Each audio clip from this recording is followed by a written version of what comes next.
All right, last exertional test is the time plank. With this one, it's going to be timed in that you're going to need to announce the time of the test as it's taking place. So while all of the other tests we've talked about so far existed in a 1-minute time interval, this one has an infinite amount of time. It's basically until everyone in your class has failed, all right, has come out of that plank position. So let's talk about form real quick. This is a standard plank with the elbows and the feet providing the main bases of support. So from the front, simply looks like this. Probably easiest to just lay down and then bring yourself up into the plank position. From the side, same thing. Have your students just bring themselves straight up. One of the primary errors with this test is students being too far forward or too far back in the plank. So it's key to have that joint angle at the shoulder being about 90 degrees with the floor, perpendicular with the floor, all right? So the humerus is at 90 with the floor. The other problem with this is that their core stability is probably not all that great, especially if this is the first time they've really done a plank or have been timed in this manner.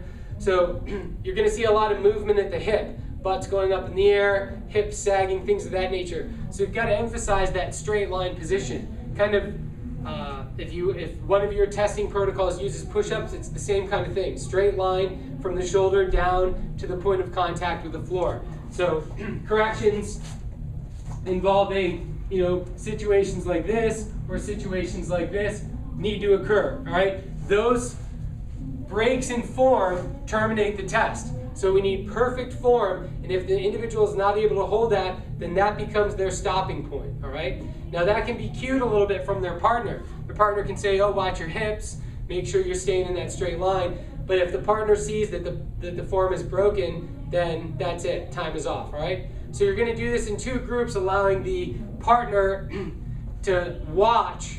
And now let's make this test a little bit longer because some students may go as long as 3-4 minutes, right? Chances are you're going to see more like 2 to 3 minute range for most of your class, right? The way you're going to announce time with this is that as the instructor, Michelle's going to demonstrate this real quick for me. As the instructor, when they say go, that person, because we only have one stopwatch, will just call out the time in 15-second intervals.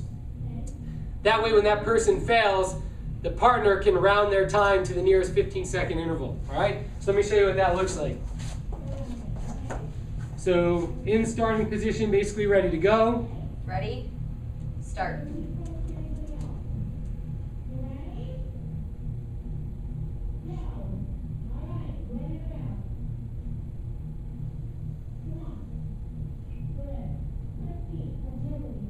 Seconds in.